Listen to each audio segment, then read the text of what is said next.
Everyone, this is Mamta Samariya Khandelwal and you are watching MSK chemistry. आज हम discuss करने वाले हैं nucleic acids, DNA and RNA को। कार्बोहाइड्रेट्स और एमिनो एसिड्स को हम पिछले वीडियोस में डिस्कस कर चुके हैं, तो अपनी पेंसिल और टेक्स्ट बुक ओपन करके रेडी हो जाइए, क्योंकि हम उसमें सबसे ज़्यादा इंपॉर्टेंट जो टॉपिक्स हैं उनको अंडरलाइन करने वाले हैं और वहीं से ही आपके बोर्ड के सारे क्वेश्चंस आपके सॉल्व हो जाएंगे। तो न्यूक्लिक एसिड्स कौन से होते हैं? डीऑक्सी राइबो न्यूक्लिक एसिड और आरएनए मतलब राइबोज न्यूक्लिक एसिड, ये दो हम स्टडी करने वाले हैं। तो सबसे पहले हम समझ लेते हैं इनका फंक्शन क्या है। Nucleic acids are responsible for the transfer of genetic information, मतलब बच्चे अपने माँ बाप जैसे क्यों दिखते हैं, वो होती है जेनेटिक इन्फॉर्मेशन। ठीक है, अगर किसी के पेरेंट की आइज ब्राउन होती है तो बच्चों की भी आइज ब्राउन होती है। तो ये जो जेनेटिक इन्फॉर्मेशन होती है उसको ट्रांसफर करने के लिए डीएनए और आरएनए रेस्पॉन्सिबल होते हैं। और आप जानते हैं कि डीएनए न्यूक्लिक एसिड में होता है और आरएनए होता है वो साइटोप्लाज्म में होता है।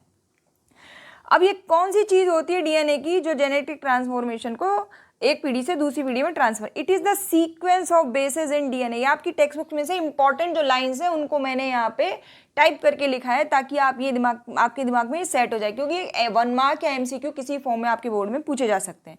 It is the sequence of bases in DNA which carries the genetic information of the organism. Organism कोई भी हो सकता है, इंसान हो सकते हैं, जानवर हो सकते हैं, कोई भी हो सकता है। ठीक है, so nucleic acids are unbranched polymer of monomer unit nucleosides. इसको स्टार लगा लीजिए बिल्कुल, क्योंकि यहाँ पे बच्चों को ये नहीं पता होता है, पॉलीमर्स होते हैं लेकिन वो अनब्रांच्ड होते हैं, वहाँ पे वो कंफ्यूज हो जाते हैं। तो it is unbranched polymer of repeating monomer units of nucleotides. अब ये न्यूक्लियोटाइड्स क्या होते हैं? न्यूक्लियोटाइड्स मिलके बने होते हैं न्यूक्लियोसाइड्स प्लस फॉस्फेट से। अब ये न्यूक्लियोसाइड्स कैसे बनते हैं ये सब हम आगे डिस्कस करेंगे। अच्छा, अब न्यूक्लियोसाइड किससे मिलके बने होते हैं? ये बने होते हैं शुगर से। शुगर जो होती है आपकी डीऑक्सीराइबोज और राइबोज शुगर। डीऑक्सीराइबोज होती है डीएनए में और राइबोज शुगर होती है आरएनए में, उससे बने होते हैं। और साथ में होता है एक नाइट्रोजनस बेस। पहले ये दोनों मिलके क्या बनाते हैं? न्यूक्लियोसाइड बनाते हैं। और न्यूक्लियोसाइड में जब फॉस्फेट जुड़ जाता है तो वो न्यूक्लियोटाइड बन जाता है और बहुत सारे न्यूक्लियोटाइड मिलके डीएनए या आरएनए बना लेते हैं। डीएनए डबल स्ट्रैंड वाला न्यूक्लियोटाइड्स होते हैं डीएनए में और आरएनए में सिंगल स्ट्रैंड होता है। चलिए आगे आगे हम इनको डिटेल में डिस्कस करते हैं, क्योंकि ये सब यहाँ पे इनकी जो मोनोमर यूनिट में जो फंडामेंटल यूनिट कौन सी है आपकी? शुगर और बेसेस और फॉस्फेट्स। इसलिए शुगर और बेसेस के बारे में डिटेल में स्टडी करना बहुत ज़रूरी है, तो उसको स्टडी कर लेते हैं हम। यहाँ पे देखिए, सबसे पहले न्यूक्लियोटाइड्स किससे मिलके बने होते हैं? न्यूक्लिक एसिड जो होते हैं, न्यूक्लिक एसिड्स अपनी टेक्स्ट बुक में ये सारी लाइंस को अंडरलाइन कर लीजिए, क्योंकि क्वेश्चंस यहीं से फ्रेम होते हैं। ये मेरा एक्सपीरियंस है इसलिए मैं आपको बता रही हूँ। और आपकी ये नई टेक्स्ट बुक है, पिछली बार इसमें से काफ़ी सारा पोर्शन डिलीटेड में था, लेकिन इस बार इसमें से निश्चित रूप से 3 मार्क्स का क्वेश्चन पूछा जा सकता है। So nucleic acids are unbranched polymer of repeating monomer units called nucleotides. तो ये न्यूक्लियोटाइड्स की, ये न्यूक्लिक एसिड की डेफिनेशन पूछी जाती है, वहाँ से इसका मार्क्स निकल जाता है। दूसरा देखिए, in other words nucleic acids have a polynucleotide structure. Obviously बहुत सारे न्यूक्लियोटाइड मिल गए तो वो पॉलीन्यूक्लियोटाइड स्ट्रक्चर हो गया। अब यहाँ पे ध्यान देने वाली बात क्या है कि जो डीएनए होते हैं इसमें सेवरल मिलियंस ऑफ न्यूक्लियोटाइड्स होते हैं। इसको मार्क कर लीजिए बच्चों, डीएनए में सेवरल मिलियंस ऑफ न्यूक्लियोटाइड्स होते हैं, जबकि जो आपका आरएनए होता है इसमें सिर्फ फ्यू थाउजेंड्स ऑफ न्यूक्लियोटाइड्स होते हैं। सिर्फ आरएनए में कितने होते हैं? Few thousand. और जबकि डीएनए में कितने होते हैं? मिलियंस। और बेचारे आरएनए में कितने होते हैं? आरएनए में सिर्फ फ्यू थाउजेंड न्यूक्लियोटाइड्स होते हैं। इस चीज़ का आपको ध्यान रखना है। चलिए आगे बात करते हैं। अब हम बेसिस की, न्यूक्लिक एसिड्स में जो शुगर बेसिस होते हैं उनकी बात करते हैं। तो पहले तो देखिए, ये जो रिंग होती है ना, 5 मेंबर रिंग जिसमें ऑक्सीजन होता है, इसे कहते हैं हम फ्यूरेन रिंग, फ्यूरेनोस स्ट्रक्चर। ठीक है, अब इस देखो, ये तो आपकी होती है फ्यूरेन रिंग। ठीक है, ये तो आपका होता है फ्यूरेन। ठीक है, और ये जो स्ट्रक्चर होता है इसमें इस तरीके की रिंग, तो इसलिए फ्यूरेनोस स्ट्रक्चर इसे कहा जाता है। अब देखिए, ये यहाँ पे ये वाला जो कार्बन है एनामोरिक कार्बन है। ठीक है, इसको C1 से डिनोट करते हैं। अब देखो, एक बार क्वेश्चन पूछा गया था बोर्ड में कि डीऑक्सीराइबोज शुगर का स्ट्रक्चर ड्रॉ कीजिए, वो 1 मार्क का क्वेश्चन था। तो देखो मैं आपको बताती हूँ, ट्रिक बताती हूँ आपको क्या करना है। पहले तो ऐसा बनाना है ना। अगर राइबोज पूछा तो राइबोज में देखिए सेकंड पोजीशन पे OH ग्रुप है, तो ये देखिए OH। ध्यान रखना है दोनों OH बॉटम साइड में है और यहाँ पे जो OH है वो अप साइड में है और यहाँ पे भी जो OH है CH2 के साथ अप साइड में। बस ये ट्रिक याद रखिएगा, यहाँ पे OH up CH2 OH up, ये मतलब इस साइड दोनों OH अप है और इस साइड दोनों OH डाउन है। ठीक है, अब ये जो डी राइबोज होती है ये किस में होती है? ये आरएनए में प्रेजेंट होती है। ये आपको ध्यान रखना है, ये डी राइबोज किस में प्रेजेंट होती है? आरएनए में। ठीक है, ध्यान रखना है, ये 2 और 3 में जो OH है ये डाउन साइड होते हैं। बस ये ट्रिक आपको याद रखनी है और ये OH अप साइड होते हैं। ठीक है, और जबकि जो 2-डीऑक्सीराइबोज है तो ये 2 पोजीशन पे देखिए यहाँ पे सिर्फ हाइड्रोजन और हाइड्रोजन जुड़ा हुआ है, जबकि यहाँ पे हाइड्रोजन और यहाँ पे ऑक्सीजन और हाइड्रोजन है। अब इस हाइड्रोजन ऑक्सीजन को अगर हम निकाल दें तो डीऑक्सी हो गया। तो अगर ये सेकंड पोजीशन पे जो कार्बन है इससे अगर हम ऑक्सीजन निकाल दें तो इस सेकंड वाले पोजीशन से क्या जुड़ रहेंगे, सिर्फ हाइड्रोजन। तो ये क्या हो गया, 2-डीऑक्सी, इट इज 2-डीऑक्सी डी राइबोज। ठीक है, तो इसका आपको ध्यान रखना है। ये वाला स्ट्रक्चर, ये वाली जो 2-डीऑक्सी राइबोज है ये डीएनए में पाई जाती है और ये वाला जो डी राइबोज है ये आरएनए में पाया जाता है। स्ट्रक्चर बनाना बहुत ध्यान है। ये वाले दोनों OH बॉटम में जाएंगे और ये OH अप साइड जाएंगे। ठीक है, तो ये स्ट्रक्चर कोई भी आपसे एक पूछा जा सकता है 1 मार्क का, ये पहले पूछा जा चुका है। चलिए अब बात करते हैं बेसेस इन न्यूक्लिक एसिड। तो यहाँ पे ध्यान रखिए बच्चों, ये पायरिमिडीन का स्ट्रक्चर है और ये प्यूरीन का स्ट्रक्चर है। पायरिमिडीन के स्ट्रक्चर में देखिए 1 और 3 पोजीशन पे 2 नाइट्रोजन होते हैं। ये रिंग में देखिए, देखो ये तो होती है पायरिडीन, है ना, और एक और नाइट्रोजन इस रिंग में तो पायरिमिडीन हो जाता है ये। ठीक है, अच्छा, तो मतलब ये सिर्फ एक ही रिंग होती है। अब इसमें ध्यान रखिए, पायरिमिडीन बेस में ध्यान रखिए आप, CUT कट यानी काटना। पायरिमिडीन बेस सिंगल रिंग वाले बेस होते हैं और पायरिमिडीन के साथ आप याद रख लीजिए CUT cut, C for cytosine, U for uracil and T for thymine. तो पायरिमिडीन में सिंगल रिंग होती है और CUT कट, साइटोसिन, यूरासिल और थाइमिन उसमें बेसेस होते हैं। ये आपको याद रखना है। ठीक है, और जब ये बेसेस आपके शुगर से जुड़ेंगे तो ये 1 पोजीशन से जुड़ेंगे। ध्यान रखना, इस चीज़ का आपको ध्यान रखना है, आगे मैं आपको और डिटेल में बताऊंगी। और जो प्यूरीन वाले जो होते हैं ना, इनमें देखिए ये 9th पोजीशन है ना। आपसे ये बेसिस नहीं पूछे जाएंगे, लेकिन आपसे डी राइबोज और 2-डीऑक्सीराइबोज शुगर के स्ट्रक्चर पूछे जा सकते हैं। ये आपसे स्ट्रक्चर नहीं पूछे जाएंगे। ठीक है, लेकिन क्वेश्चन इस तरीके से फ्रेम होगा कि आपको ये पता होना चाहिए कि जो पायरिमिडीन बेस होते हैं वो शुगर से N1 पोजीशन से जुड़ते हैं और जो प्यूरिन बेस होते हैं इनमें डबल रिंग होती है और ये जुड़ते हैं 9th नंबर से। ठीक है, तो इनका नंबरिंग देखिए आप, ये किस तरीके से लिखा हुआ है। ओके, अब देखो ये एडिनिन और गुआनिन। ठीक है, तो ये क्या होते हैं, प्यूरिन बेस होते हैं। ये CUT से आपको याद रखना होगा और ये AG से, AG सुनो जी, AG लो जी, सुनो जी मैं हूँ मनमौजी, है ना। तो वो AG वाला गाना ना अनिल कपूर का, उससे याद रखिए ना, AG OG लो जी सुनो जी। ठीक है, तो प्यूरिन बेस हो गए AG OG लो जी सुनो जी, मतलब AG हो गया, और पायरिमिडीन बेस हो गए CUT कट। ठीक है, और ये सिंगल रिंग और ये वाले डबल रिंग। ओके, अच्छा, अब आगे देखते हैं कि ये जो हमने शुगर और बेसिस पढ़े हैं ये इतने इंपॉर्टेंट क्यों, ये आगे हमें कहाँ यूज होने वाले हैं। तो ये देखिए इंपॉर्टेंट पॉइंट्स आपको क्या रखना है कि जो DNA होता है ना, इनमें जो पायरिमिडीन बेस होता है वो साइटोसिन और थाइमिन होता है। ये देखिए पीछे वाली स्लाइड पे चलते हैं हम, पीछे वाली स्लाइड में देखिए कि जो DNA होता है ना उसमें साइटोसिन और थाइमिन होता है, यूरासिल नहीं होता। यूरासिल किस में होता है, सिर्फ RNA में, और ये जो थाइमिन होता है ये होता है सिर्फ DNA में। ये आपको याद रखना है। और adenine guanine DNA and RNA दोनों में होते हैं, ये आपको ध्यान रखना है। साइटोसिन, एडिनिन और गुआनिन DNA और RNA दोनों में होते हैं, जबकि यूरासिल सिर्फ RNA में होता है और थाइमिन सिर्फ DNA में होता है। ये इंपॉर्टेंट पॉइंट है, तो इसको मैंने यहाँ लिख दिया है कि जो पायरिमिडीन बेस होते हैं वो DNA में कौन से होते हैं, साइटोसिन और thymine. Thymine is only present in DNA, जबकि जो पायरिमिडीन बेस होते हैं वो साइटोसिन और यूरासिल होते हैं RNA में। Uracil is only present in RNA। इससे 1 नंबर का MCQ कई बार फ्रेम हुआ है। चलिए आगे बात करते हैं, हाउ न्यूक्लियोसाइड इज फॉर्म। क्योंकि आपको क्या बताया मैंने, पहले न्यूक्लियोसाइड्स बनेंगे, न्यूक्लियोसाइड्स पे जब फॉस्फेट ऐड होगा तो न्यूक्लियोटाइड्स बनेंगे। अच्छा, तो पहले हम न्यूक्लियोसाइड फॉर्मेशन सीख लेते हैं। न्यूक्लियोसाइड फॉर्मेशन का मतलब क्या है, न्यूक्लियोसाइड बनने का मतलब है शुगर जो कि आपकी कौन सी, फ्यूरेनोज शुगर, डीऑक्सीराइबोज या राइबोज शुगर, और साथ में यहाँ पे क्या आएगा, एक बेस। तो शुगर प्लस बेस मिलके क्या बनाते हैं, आपका न्यूक्लियोसाइड बनाते हैं। तो देखिए क्या लिखा हुआ है, nucleoside is form by joining anomeric carbon. Anomeric carbon कौन सा, ये वाला, आपके जो शुगर का ये वाला कार्बन एनामरिक कार्बन है। तो इसको नंबरिंग करने के लिए हम क्या करते हैं, इस पर ये प्राइम लगा देते हैं, है ना। ये ऊपर जो अपोस्ट्रोफी जैसा इसे प्राइम बोलते हैं। ये देखिए ये प्राइम लगाया हुआ है। ठीक है, तो ये while numbering the atoms in a nucleoside, primes are used for furanose membering to distinguish them from the other atoms of the base. Base के लिए सिंपल नंबरिंग 1 2 3 4 5 6 7 8 9 रखी जाती है, जबकि जो शुगर होती है उसके लिए हम ये प्राइम्स लगा देते हैं, 1 2 3 4 ये प्राइम्स लगा देते हैं हम ऊपर। ये चीज़ आपको ध्यान रखना है। ठीक है, अब ये राइबोस हमेशा अपने फर्स्ट एनामरिक कार्बन से जुड़ेगा और ये जो साइटोसिन क्या है आपका CUT कट मतलब पायरिमिडीन है, ये अपने फर्स्ट नंबर के नंबर से जुड़ेगा, नाइट्रोजनस बेस अपने पहले नंबर से जुड़ेगा, किससे, शुगर से। जबकि जो ये आपके बेस हैं कौन से, AG वाले जो कि कैसे हैं, प्यूरिन्स, वो 9th नंबर से जुड़ेंगे। तो वही यहाँ पे लिखा हुआ है, with pyrimidine bases the nitrogen atom at the first position bonds with the C1 carbon of the sugar, मतलब ये और ये इनके बीच में बॉन्ड बनेगा। जबकि जो प्यूरिन बेसेस होते हैं उनमें nitrogen atom at the 9th position with first carbon of the sugar, उसके बीच में बॉन्ड बनेगा, मतलब ये और इसके बीच में बॉन्ड बनेगा। अब बॉन्ड बनने के बाद ये कैसे दिखेंगे ये हम देख लेते हैं। ये देखिए, ये देखिए यहाँ पे हमने देखा ये एडिनिन है, इसका ये 9th नंबर का नाइट्रोजन है, ठीक है, इसका नंबर कौन सा है, 9th, और ये कौन सा, फर्स्ट नंबर का, इस पे ये प्राइम आएगा। ओके, तो देखिए यहाँ पे इन्होंने प्राइम लगा दिया, ये देखिए 2 के ऊपर 3 के ऊपर यहाँ पे सब लगा दिया इन्होंने। तो इसका 9th और इसका फर्स्ट ये आपस में जुड़ेंगे तो कैसे बन जाएंगे, ये देखिए, ठीक है।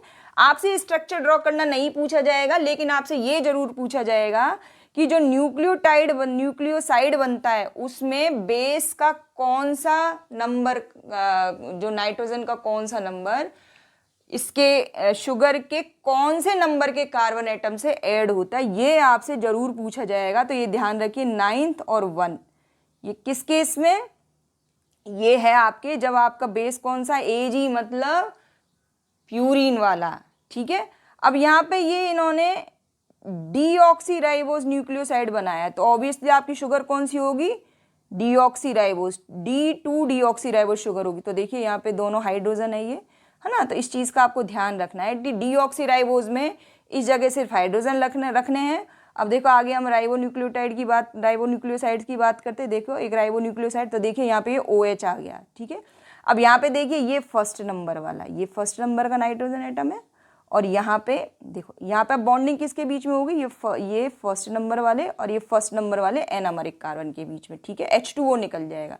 तो ये देखिए ये और ये इसके बीच में बॉन्ड बनेगा, तो ये कैसा बन जाएगा, ऐसे। अब इसको क्या बोला इन्होंने, राइबोन्यूक्लियोसाइड, ठीक है। और पिछला बार हमने क्या बनाया था, ये देखिए पिछली स्लाइड में हमने क्या बनाया था, डीऑक्सीराइबोन्यूक्लियोसाइड। ये देखिए यहाँ पे हमने बनाया डीऑक्सीराइबोन्यूक्लियोसाइड, क्योंकि शुगर कौन सी ली है, D2 डीऑक्सीराइबोस। आपको ये ऐसे के ऐसे वो है ना, एक कोई डायग्राम भी दे सकते हैं और आपसे पूछ सकते हैं कि ये जो लिंकिंग है ये इनके बीच में ये जो है वो नंबरिंग आप लिखिए, तो वो आपको ध्यान रखना पड़ेगा, ठीक है। क्योंकि ये वाले जो पार्ट है वो पुरानी टेक्स्ट बुक में नहीं थे, ये इसी साल नई टेक्स्ट बुक में इन्होंने, मतलब पिछली जो नई टेक्स्ट बुक आई थी उसमें इन्होंने ये ऐड किया है, पुरानी टेक्स्ट बुक में ये सब नहीं था, इसलिए यहाँ से क्वेश्चन बनने के पूरे चांस हैं। अब यहाँ पे देखिए डी राइबोस लिया है तो ये राइबोन्यूक्लियोसाइड बन गया, तो डीऑक्सीराइबोन्यूक्लियोसाइड भी बन सकता है और राइबोन्यूक्लियोसाइड भी बनता है, डिपेंड करता है वो RNA वाला है या DNA वाला है, ठीक है।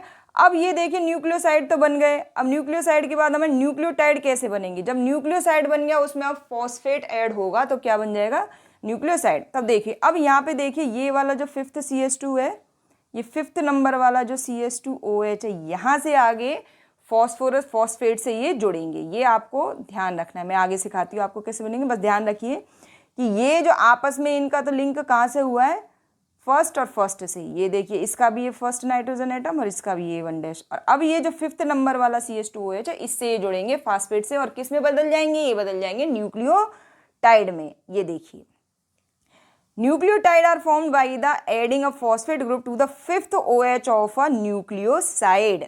इस तरह हम क्या बोल सकते हैं, the nucleosides are the monophosphates of the nucleotides. तो ये न्यूक्लियोटाइड्स की डेफिनेशन हो गई, ये these are the monophosphates of nucleosides. अब देखो इनके नाम दिए गए, ये नाम के बारे में आपसे क्वेश्चन पूछा जा सकता है कि ये AMP का मतलब क्या होता है, DAMP का मतलब क्या होता है, UMP का मतलब क्या होता है, DTMP का मतलब क्या होता है, एंड सो ऑन। तो AMP का मतलब होता है एडिनोसिन मोनोफॉस्फेट, और D का एडिनोसिन मोनोफॉस्फेट, और इसका मतलब ये कि इसमें जो शुगर है वो है डी राइबोस। और अगर इसके आगे आपने D लगा दिया DAMP, तो इसका मतलब जो आपकी शुगर है वो कौन सी है, डीऑक्सीराइबोस शुगर है इन द न्यूक्लियोटाइड्स, और MP स्टैंड्स फॉर मोनोफॉस्फेट। देखो यहाँ पे लिखा हुआ है, here the first capital letter is derived from the corresponding base. तो ये यहाँ पे कौन सा एडिनोसिन बेस है, यहाँ पे भी एडिनोसिन सॉरी एडेनोसिन नहीं, एडेनिन। ये यहाँ पे एडेनिन बेस है, यहाँ पे भी एडेनिन बेस है, यहाँ पे यूरासिल बेस है और यहाँ पे थाइमिन बेस है। और ये डी का मतलब है डीऑक्सीराइबोज शुगर है, ठीक है। और जो ये बाद के जो इनिशियल्स हैं आपके MP stands for the monophosphates and the small letter D is the beginning indicates deoxyribose in the nucleotide. तो मतलब हमको क्या मतलब मिल गया इन्फॉर्मेशन, यहाँ पे ये शुगर के बारे में इंफॉर्मेशन मिल गई, ये मोनोफॉस्फेट हो गया और डी लगा दिया तो हमें पता चल गया ये डीऑक्सीराइबोज 2-डीऑक्सीराइबोज है। और डी अगर नहीं है तो मतलब ये राइबोज शुगर है। चलिए अब बात करते, देखो ये वाला पार्ट तो आपका क्या है, सिर्फ यहाँ ये वाला पार्ट तो है आपका न्यूक्लियोसाइड, है ना। अब देखिए इससे 5th पोजीशन पे क्या जुड़ गया, फॉस्फेट ग्रुप। तो ये बन गया DAMP, it is a nucleotide. ये एक न्यूक्लियोटाइड है और ये दूसरा न्यूक्लियोटाइड है। यहाँ पे पायरिमिडीन बेस लिया हुआ है, यहाँ पे प्यूरिन बेस लिया हुआ है। अब सवाल ये उठता है कि ये दोनों न्यूक्लियोटाइड आपस में कैसे जुड़ेंगे, क्योंकि आपका DNA RNA तो पॉलीन्यूक्लियोटाइड है, तो ये कैसे जुड़ेंगे। तो देखिए इसका 3rd एंड फ्री है ना, और इसका जो 5th एंड है, इसका 3rd एंड और इसका 5th एंड आपस में ज्वाइन होंगे, तो इस तरीके से पॉलीन्यूक्लियोटाइड बनेंगे। आप ये स्ट्रक्चर बनाने के बारे में टेंशन मत लीजिए, बस आप इनकी लिंकिंग का ध्यान रखिए। जो मैं बोल रही हूँ कि लिंकिंग किस तरीके से होती है, उन नंबर्स का ध्यान रखिए, वहाँ से क्वेश्चन फ्रेम होंगे। तो देखिए यहाँ पे जब ये पॉलीन्यूक्लियोटाइड बनेंगे तो एक साइड 5th एंड फ्री होगा, ये देखिए, और दूसरी साइड ये 3rd एंड फ्री रहेगा, ठीक है। तो इस तरीके से जब एक कोई पॉलीन्यूक्लियोटाइड चेन बनेगी तो एक साइड उसका 5th एंड फ्री रहेगा और एक साइड उसका 3rd एंड फ्री रहेगा। कैसे रहेगा अगले स्लाइड में हम देखते हैं। ये देखिए ये फॉस्फेट शुगर ये आपस में जुड़ गए, ठीक है, ओके। और इनके साथ शुगर के साथ बेस जुड़ा होगा, ये आप जानते ही हैं। ये एक न्यूक्लियोटाइड है, ये शुगर फॉस्फेट क्या बनाता है, ये DNA का बैकबोन बनाते हैं। अब एक साइड तो देखिए ये फॉस्फेट का 5th एंड खाली है, एक साइड ये फॉस्फेट का 5th एंड खाली है, दूसरी साइड ये 3rd एंड खाली है। तो इस तरीके से फॉस्फेट शुगर और यहाँ पे 3rd एंड फ्री है और यहाँ पे 5th एंड फ्री है और ये बेस है। ये एक न्यूक्लियोटाइड है, दूसरे न्यूक्लियोटाइड के साथ वो इन्हीं बेसिस के साथ जुड़ेंगे। अब देखिए यहाँ पे देखिए क्या होगा, एक ये क्वेश्चन है, बहुत सिंपल सा क्वेश्चन है, बहुत आसानी से आप इसको बना सकते हैं। Draw systematic representation of tri nucleotide segment ACT, है ना। ACT मतलब एडेनिन, साइटोसिन और थाइमिन, ये तीनों अलग अलग तरीके यहाँ पे बेस है। तो कोई दिक्कत नहीं है, ये एक हो गया, ये दूसरा हो गया और ये तीसरा हो गया, ठीक है। ये देखो फॉस्फेट, ये आपका शुगर और ये एडेनिन, ठीक है। ये फर्स्ट पार्ट हो गया, ये सेकंड पार्ट हो गया, ये 3rd न्यूक्लियोटाइड हो गया। इधर ये 5th एंड फ्री है और यहाँ पे आपको 3rd एंड फ्री रखना होगा, इस चीज़ का ध्यान रखिएगा, है ना। बहुत आसान है, बहुत आसानी से आप इसको ड्रॉ कर सकते हैं। 2 मार्क्स से कम इस तरह के क्वेश्चन नहीं आते हैं, वहाँ से आप आसानी से मार्क्स निकाल सकते हैं। अब देखिए हम आपको बताते हैं कि ये जो यहाँ पे पिछली बार हमने देखा था कि ये जो शुगर और फॉस्फेट मिलके क्या बनाते हैं, बैकबोन बनाते हैं। ये शुगर और फॉस्फेट मिलके क्या बनाते हैं, सीढ़ियों की रेलिंग्स की तरह बनाते हैं। ये तो इसी को आगे हम डिस्कस करते हैं। ये देखिए ये आपको दिख रही है, ये सीढ़ियों की जैसे रेलिंग्स हो, घूमती हुई सीढ़ियाँ, है ना। ये देखो ये घूमती हुई सीढ़ियों की रेलिंग है, इसके साथ क्या लिखा है, शुगर फॉस्फेट बैकबोन।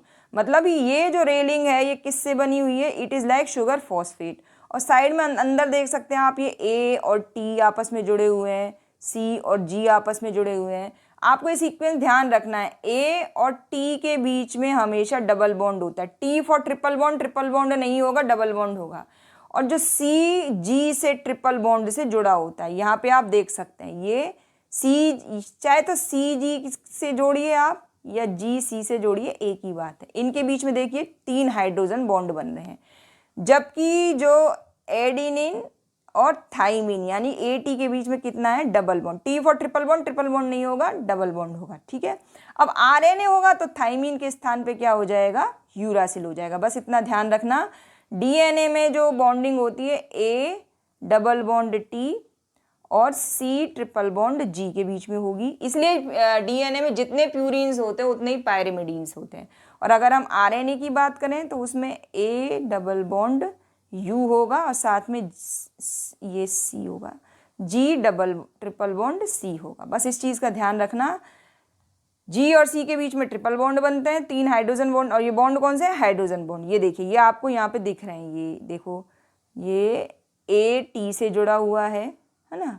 यहाँ पे ये T इधर है तो A इधर है, ए इधर है, टी इधर है, ये सी है और ये जी है। इस तरीके से स्ट्रैंड बने हुए हैं। अब देखिए ये इस रेलिंग को देखती हूँ मैं, इसका कौन सा एंड है, थर्ड एंड। जब हम यहाँ पे चलते हैं देखिए तो यहाँ पे इसका ये एंड कौन सा फ्री है, फिफ्थ एंड। इसी तरीके से ये दूसरी वाली रेलिंग है, इसका यहाँ पे फिफ्थ एंड है और यहाँ पे थर्ड एंड है ना। तो इससे बहुत एक सिंपल सा क्वेश्चन आपकी टेक्स्ट बुक में फ्रेम किया गया है, इसको हम देखते हैं। ये आपकी एक्सरसाइज में भी एक क्वेश्चन है। आज हमारा चैप्टर कंप्लीट हो जाएगा, अगले वीडियो में मैं इसकी कंप्लीट टेक्स्ट बुक की एक्सरसाइजेज अपलोड करूंगी। महाराष्ट्र स्टेट बोर्ड में सबसे अच्छी बात यह है कि टेक्स्ट बुक से बाहर कोई क्वेश्चन नहीं आता। मैंने जो 2022 का जो क्वेश्चन पेपर का सॉल्यूशन अपलोड किया उसको आपने ढेर सारा प्यार दिया है, उसके लिए आपका बहुत बहुत धन्यवाद। इसलिए इस चैप्टर के जो सॉल्यूशन मैं अपलोड करूंगी उसको भी ढेर सारा प्यार दीजिएगा। देखिए problem 14.6, write the sequence of the complementary strand for the following portion of a DNA molecule. अब देखिए ये आपका ओरिजिनल स्ट्रैंड आपको दिया हुआ है। अब सिंपली क्या करना है, यहाँ 5 एंड है तो यहाँ पे 3 एंड लिखना है, यहाँ पे थर्ड एंड है तो यहाँ पे 5 एंड लिखना है, कोई दिक्कत नहीं है। अब देखो यहाँ पे ए है तो यहाँ पे टी बनाना है, ए है तो ये टी से जुड़ेगा, सी है तो ये जी से जुड़ेगा, फिर ऊपर जी दिया है तो ये सी से जुड़ेगा। तो बहुत ही सिंपल क्वेश्चन है ये। इस तरीके के क्वेश्चन जो होते हैं ना, ये जो पूर्व बच्चे होते हैं जिनको पढ़ाई में थोड़ा सा कम दिल लगता है, उनको पास करने के लिए इस तरह क्वेश्चन फ्रेम किए जाते हैं। और ये बहुत इंपॉर्टेंट क्वेश्चन भी है। देखो कितना आसान है, 2 मार्क्स का क्वेश्चन है, बहुत आसानी से आप इसमें मार्क्स निकाल सकते हैं। चलिए अब हम डीएनए के डबल हेलिक्स स्ट्रक्चर की बात करते हैं। आपको जैसे बताया था डीएनए का डबल हेलिक्स स्ट्रक्चर होता है और आरएनए का सिंगल हेलिक्स स्ट्रक्चर होता है। तो डबल हेलिक्स स्ट्रक्चर की बात है तो वॉटसन क्रिक ने इसका मॉडल दिया था 1953 में, और डीएनए स्ट्रक्चर के बारे में उन्होंने बताया। तो डायग्राम तो हम उसका पिछला देख ही चुके हैं। तो DNA consist of 2 polynucleotide stand with the wind into a right handed double helix structure. तो सिंपली इसमें आप इतना लिख दीजिए कि डीएनए का डबल हेलिक्स स्ट्रक्चर होता है, इतना लंबा चौड़ा लिखने की जरूरत नहीं है। सेकंड में आप देखिए कि 2 strands run in opposite direction, एक का 1 end from fifth end to third end and another third end to fifth end. ठीक है, तो ये आप इतना भी लिख सकते हैं, 2 strand run in opposite direction, ये लिख दीजिए। डबल हेलिक्स स्ट्रक्चर लिख दीजिए, रन इज अपोजिट डायरेक्शन, इतना लिख दीजिए।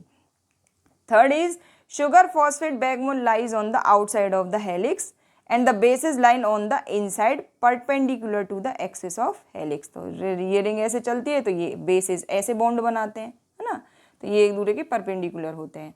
फिर इसके बाद उन्होंने कहा double helix is stabilized by, अब देखो अब रेलिंग्स है, ये हवा में तो चलेंगी नहीं, इनको कोई यहाँ पे सपोर्ट भी तो चाहिए ना। जैसे सीढ़ी होती है, घूमती हुई सीढ़ी है तो उसको सपोर्ट भी तो चाहिए। तो सपोर्ट के लिए क्या होता है, यहाँ पे होते हैं आपके कौन से बेस होते हैं। तो बेस क्या करते हैं, ये आपस में हाइड्रोजन बॉन्ड बना लेते हैं। ठीक है, तो अब ए और टी के बीच में डबल बॉन्ड होता है, सी और जी के बीच में ट्रिपल बॉन्ड होता है, ये मैंने आपको बताया ही था। सो यहाँ पे क्या होता है, double helix is stabilized by hydrogen bonding between bases of the 2 DNA strands. This gives rise to a ladder like structure of DNA double helix. तो लैडर में भी लैडर की तरह ये स्ट्रक्चर बनता है, घूमती हुई सीढ़ी की तरह स्ट्रक्चर बनता है।